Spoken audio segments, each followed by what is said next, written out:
Hello friend, नमस्ते। आपके अपने शिवांगी किचन हैक चैनल में आप सभी का स्वागत है। आज मैं आप लोगों के लिए बहुत ही यूजफुल किचन के टिप्स एंड ट्रिक्स शेयर करने वाली हूं, जो मेरे लिए तो बहुत ही यूजफुल होते हैं। उम्मीद करती हूँ मेरी आज की वीडियो आप लोगों के लिए भी यूजफुल रहेगी।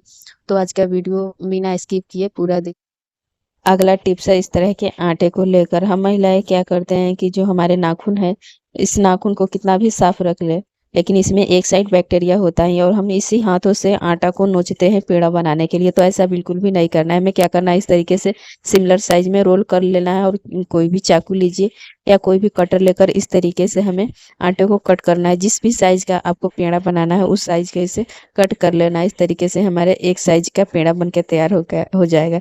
तो हमें क्या करना है, देखिए यहाँ पे कट कर लिया। अब हमें आटे का एक टुकड़ा लेना है और इस तरीके से इसे पेड़ा बना लेना है। इससे क्या होगा कि हमें, अभी गर्मियों का सीजन चल रहा है, गर्मियों में हमें किचन में ज़्यादा समय तक रहने का मन नहीं करता है, क्योंकि उस हमें किचन में बहुत ही ज़्यादा गर्मियाँ लगती हैं। तो हमें क्या करना है, इस तरीके से एक साथ 8 से 9 पेड़े बना लेना है। उसके बाद में गैस चलाना है।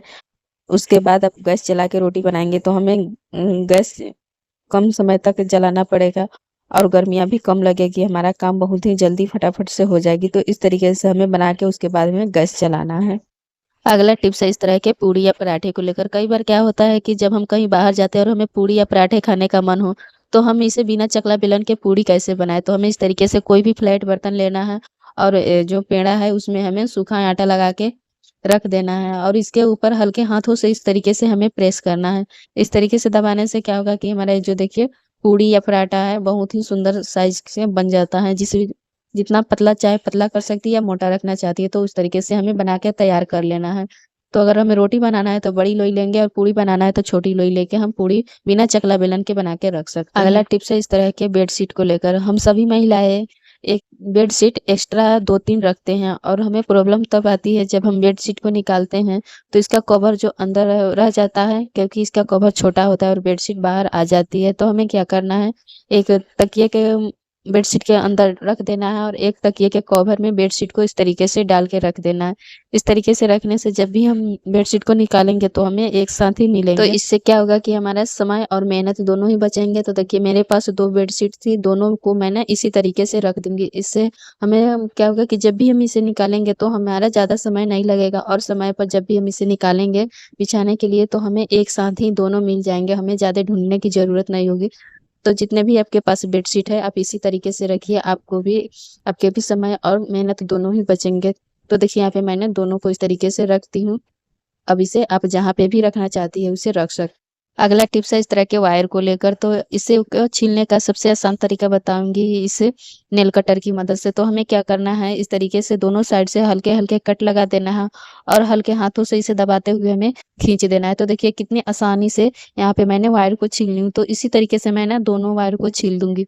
इसे छीलने से हमें बहुत ही आसान तरीके से छील लेती है इसी तरीके से। तो जब भी वायर को छीलना हो तो आप इसी तरीके से छीलिए। देखिए कितनी आसानी से और जल्दी हम यहाँ पे छील लिए हैं। तो जब भी आपको छीलना हो तो इसी तरीके से छील लीजिएगा। अगला टिप्स है इसी नेल कटर को लेकर। तो कई बार क्या होता है कि हमारे नेल कटर का ये जो रिंग होता है गुम हो जाता है, तो कहीं पे रखते हैं तो इसका पता नहीं चलता है, नहीं मिलता है। तो हमें इस तरीके से कोई भी सेफ्टी पिन लेना है और इसके अंदर इसके होल में डाल के इसे आप कहीं पे हैंग कर दीजिए।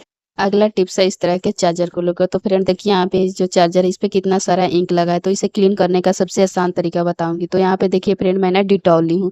तो इस तरीके से डिटॉल ले लेना है, इसी से मैं क्लीन करने का तरीका बताऊंगी। तो कोई भी टिश्यू पेपर या कॉटन लीजिए, उस पर थोड़ा सा डिटॉल लगा लीजिए और इसके ऊपर हल्के हाथों से रफ करना है। इस तरीके से साफ करने से बहुत ही आसानी से क्लीन हो जाती है, साफ हो जाती है। और आप पूछेंगे कि इसके ऊपर इतना सारा इंक क्यों लगा है, तो मैं आपको बता देती हूँ। मेरा जो बेड है वो बोर्ड के पास है। जब हमारे बच्चे पढ़ने बैठते हैं तो पढ़ाई कम करते हैं और इधर उधर लिखते जाते हैं, तो इसी की वजह से इसके ऊपर इतना सारा इंक लगा है। तो देखिए आप, मैंने इस तरीके से सारे ये जो चार्जर है बहुत अच्छी से क्लीन कर ली हूँ और इसके वायर को भी मैं इसी तरह से क्लीन कर दूंगी।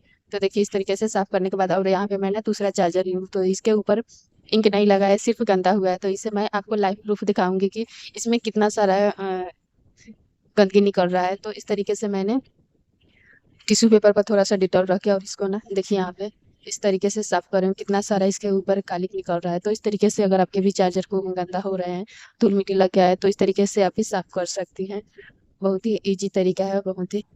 बढ़िया तरीका है। तो इस तरीके से आप चार्जर को क्लीन कर सकती है। देखिए मैंने आपको अगला टिप्स है इस तरह के कैंडल को लेकर। तो फ्रेंड आज मैं आपको बहुत ही लंबे समय तक इस कैंडल को जलाने का तरीका बताने वाली हूँ। तो देखिए यहाँ पे मैंने सरसों का ऑयल ली हूँ। तो इस तरीके से थोड़ी सी सरसों का ऑयल ले लेना है। अब ये जो कैंडल है इसके ऊपर अच्छी से कोटिंग करना है।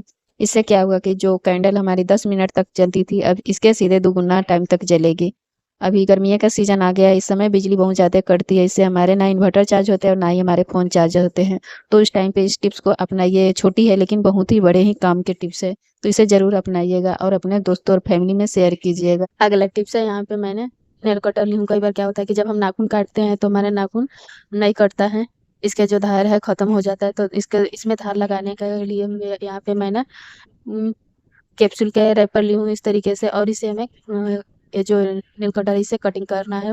जब इसे पहली बार कटिंग करेंगे तो नहीं कटता है, धीरे धीरे कटने पर कटने लगता है, इसमें धार आने लगती है। तो जब भी आप फ्री टाइम बैठे तो इस तरीके से इसे आप कर सकती हैं।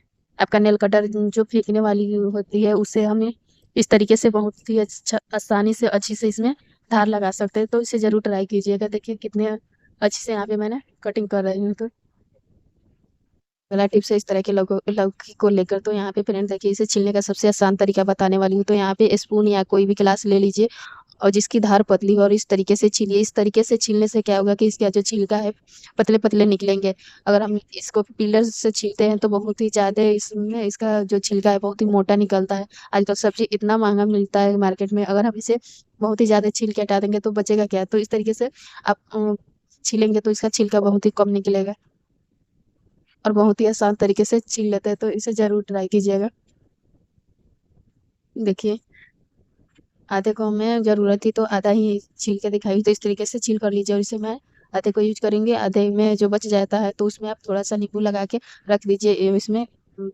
अगला टिप्स है इस तरह के नोट को लेकर। तो देखिए फ्रेंड यहाँ पर मेरे पास एक फटा हुआ नोट है। अगर इसके ऊपर हम टेप लगा के जाएंगे दुकान में खरीदने तो नहीं चलेगा। तो यहाँ पे मैंने कैंडल ली हूँ और इसे हल्का सा गर्म कर दीजिए। इसे थोड़ा सा पिघला दीजिए और इसके ऊपर लगा दीजिए, बहुत ही अच्छे से फिक्स हो जाती है। अब इसे दुकान में ले जाएंगे रुपया चल जाएगी।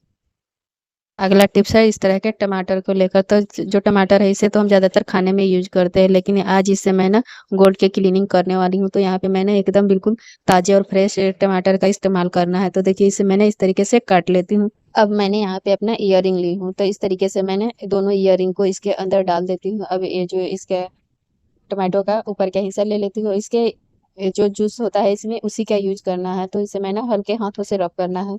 3 से 4 मिनट तक रब कीजिए। कभी कभी क्या होता है कि ये जो इस तरह का हेवी ज्वेलरी होता है हम डेली लाइफ में इसे नहीं पहनते हैं। ऐसे ही रखे रखे इसका जो साइन होता है थोड़ी सी डल हो जाती है या फिर इसके ऊपर धूल मिट्टी थोड़ी सी आ जाती है, काली होने लगती है। तो आप इसे ये जो टमाटो वाला टिप्स है इस तरह से आप क्लीन कर सकती हैं।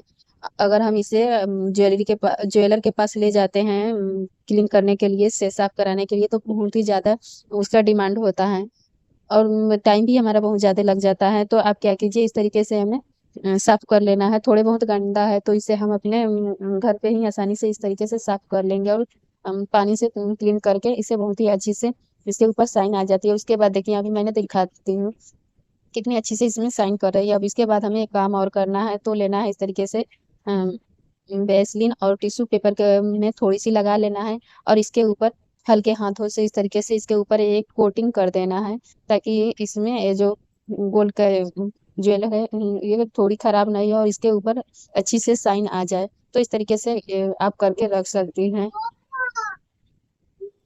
देखिए फ्रेंड मैंने आपको सामने से भी आपको दिखा देती हूँ कि कितना अच्छा इसमें साइन आ गया है, कितना अच्छा इसके ऊपर लाइट आ रही है। तो इस तरीके से साफ करके रख सकते। आज का वीडियो यहीं तक का था। वीडियो देखने के लिए आप सभी को बहुत बहुत धन्यवाद।